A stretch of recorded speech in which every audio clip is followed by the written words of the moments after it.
Hey everybody, Rob Maurer here. Welcome back. I hope everybody is having a great holiday season. Thank you for the flexibility on scheduling as, of course, the holidays are going on, and I've got a lot of things to wrap up with other work before the end of the year, so appreciate that. But we've got a lot to catch up on here, so let's jump right into it. Tesla on the day today, down 3.2%, closing at $253.18. The NASDAQ down about, I guess 0.03% today, so pretty much flat. We did see a couple of days of outperformance for Tesla prior to this. We're actually now with the drop today right around where we left off on Friday, so not too much movement, but we do have quite a bit of news, again, to catch up on. Most exciting of that news, I think, is that Tesla has actually started to roll out FSD Beta version 12.1 to more employees. Tesla Scope is saying that this has gone to quote-unquote Wave 1, which they say includes 15,000 plus personally owned Tesla employee vehicles. So this would be a pretty massive expansion over version 12.0, presumably, that went to, I think, just a very select group of Tesla employees. Elon did comment on this as well, saying that version 12 is already on a lot of cars, but given that it is a completely new architecture, they're doing a lot of extra testing. He said it works very well in California, but needs more training for heavy precipitation areas. Of course, a lot of areas fall in that category, but Tesla's going to be overfit for California in terms of the training data, at least for a little bit. And as they get more training data and feed that into version 12, which of course is the big update to end-to-end neural networks, hopefully that will improve things in other regions as well. So very excited for this. You know, we'd heard some targets from Tesla. I don't know if these were official targets or anything, but we'd heard some rumors that Tesla was targeting end of the year for version 12 to be released. This going to a broader group of employees makes it look like we are very close to that point, at least. I think Tesla Scope had previously mentioned that they were now targeting January, maybe a couple of weeks ago. So with this, hopefully this testing goes well, and maybe we end up seeing version 12 on customer cars within the next month or two. That'd be really exciting, of course, with the huge update being end-to-end neural networks here with version 12. And I think we're all really excited to see the progress and see how things progress even from that point. We shouldn't expect version 12 to be a flip of the switch immediately, but hopefully it's the right architecture that can allow Tesla to continue to progress very rapidly from that point. So very excited about that update on version 12. We also got some good news on China insured vehicle numbers. So the strength has continued with the week of December 18th through the 24th, yielding 18,500 insured vehicles for Tesla in China. This is the second best of the year. After last week had already been the second best of the year, so this topped it a bit. This put the quarter up to 156,700 vehicles through 12 weeks. That's up 17% to Q3, up 10% to Q2, up 28% to Q1 at this point in the quarter. It's actually pretty much on par with the record from Q2 for total quarter. Depends if you're looking at actually a quarterly figure or 13-week figure. Usually we're comparing week-over-week numbers here, so it's about 3,000 short of that 13-week figure from Q2. But if we have another week of this caliber in the final week of the quarter, then we could be looking at a plus 10% quarter above the previous record. So really exciting to see that strength continue. Hopefully we'll see another week of this as we close out the quarter. Now, as we do that, of course, we do have the delivery and production report coming soon. We're going to do a bit of an abridged version of expectations here for this report.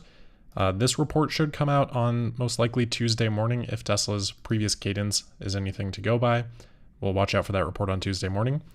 But as we can see here, these are my expectations for production. So we've got Q4 down here.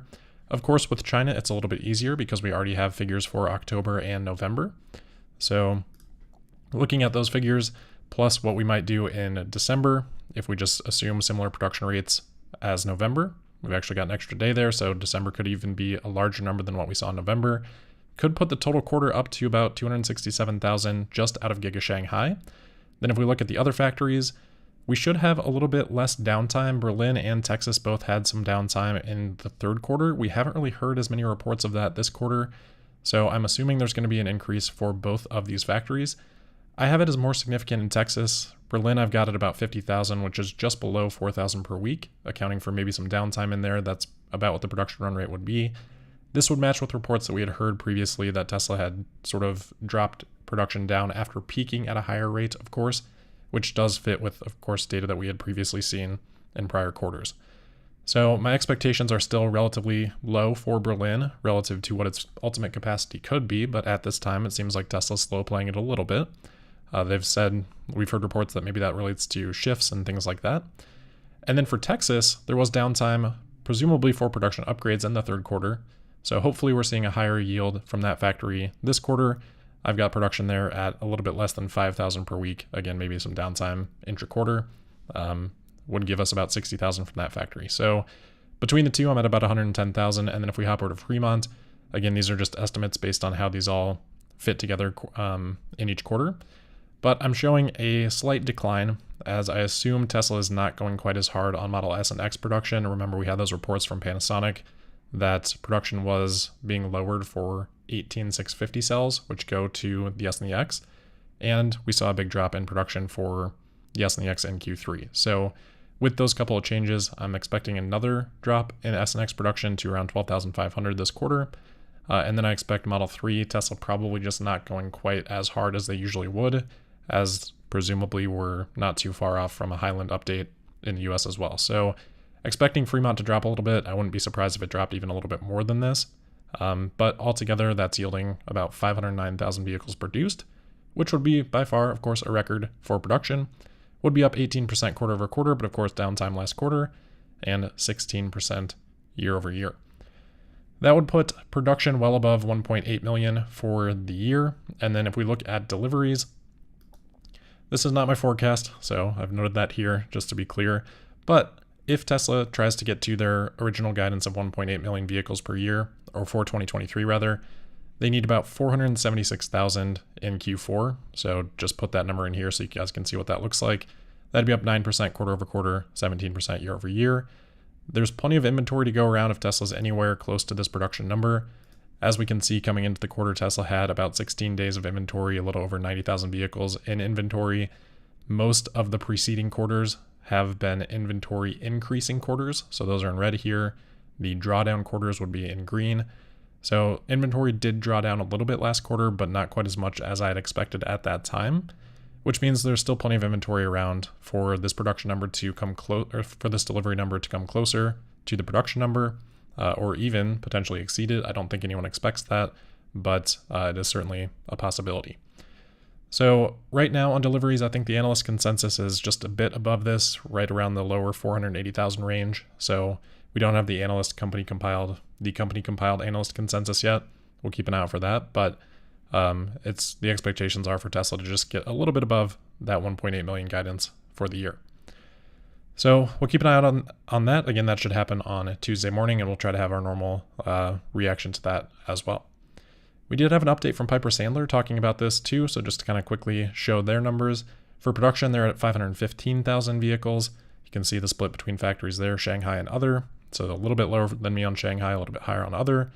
And they're quite a bit higher on deliveries, but I don't think they've updated this estimate for a while, and they do say that the production from other factories and the delivery number is a little bit more difficult to forecast this quarter, of course.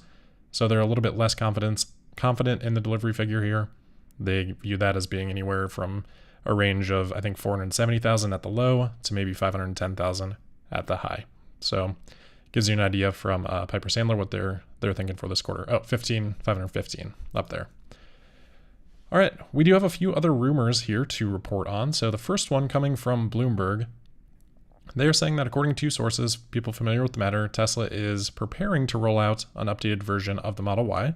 Probably not too surprising following the Highland updates for the Model 3. I think we all kind of expect that. We've heard possible code names of Juniper for this update.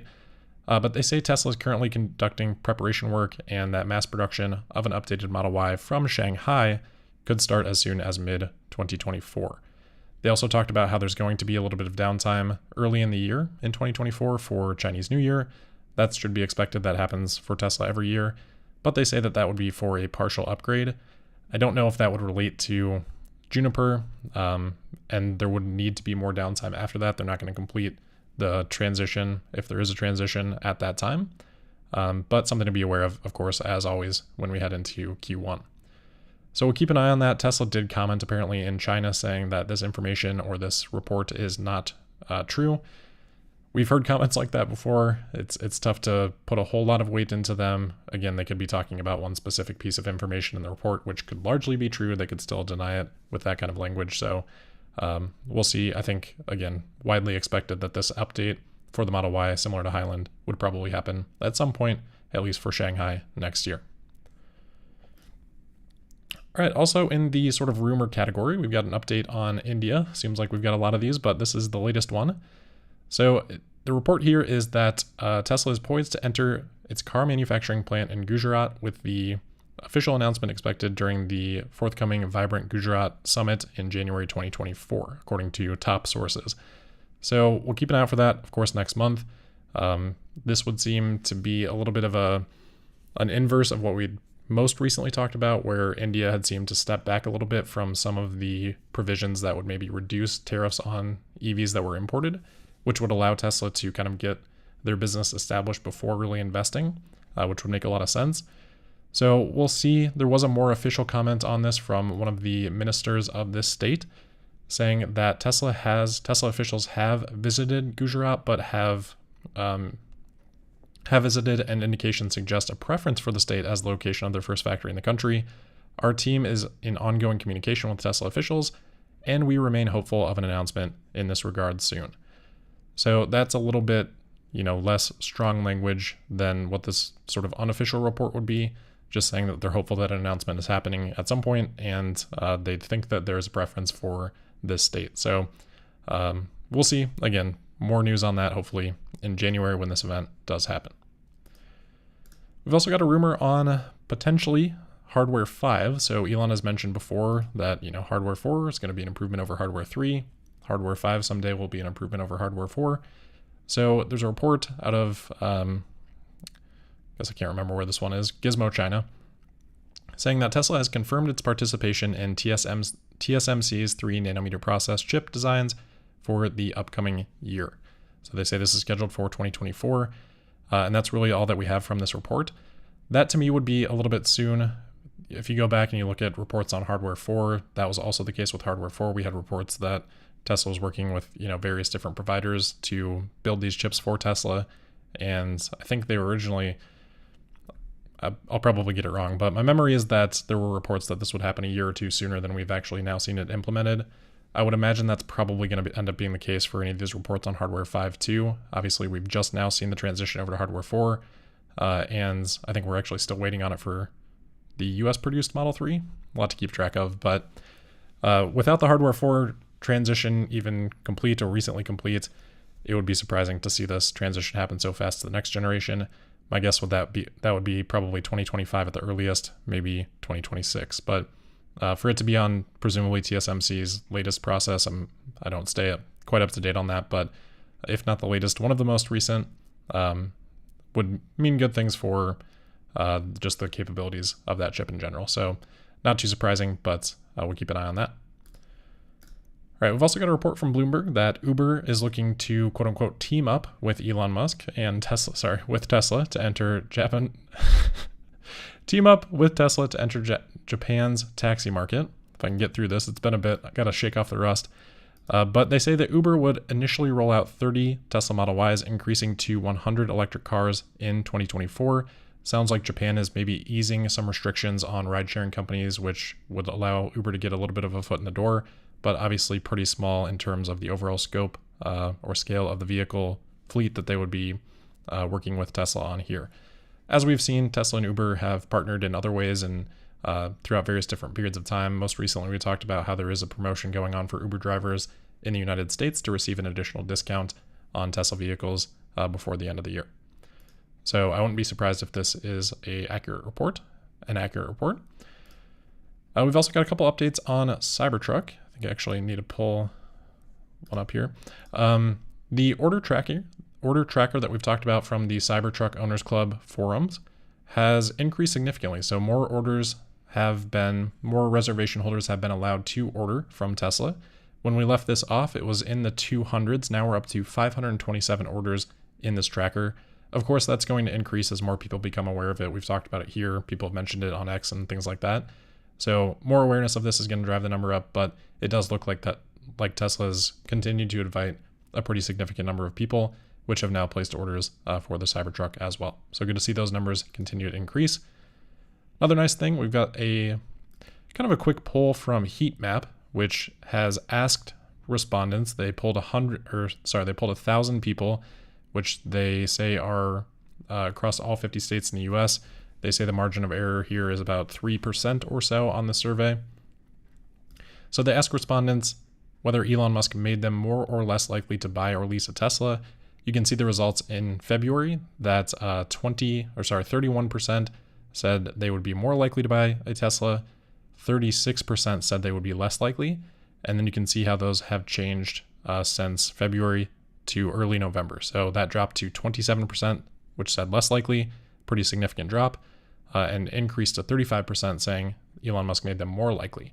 And of note, if the percentages flip here, where you've got 35% saying more likely, 27% saying less likely, obviously that leans more in favor of the more likely side of the bucket. And then of course in the middle you've got 38% saying no impact. So nice to see that. Not sure how meaningful this is, but it'd also be nice to see kind of a comparison to last year, of course. But certainly a positive, at least. I'll take it. Notably, this was before the post from Elon on X that resulted in a lot of advertisers to pause on X, so maybe that would change this a little bit, but it does also show that sentiment is subject to change and can change over time, which I think is important to remember as well.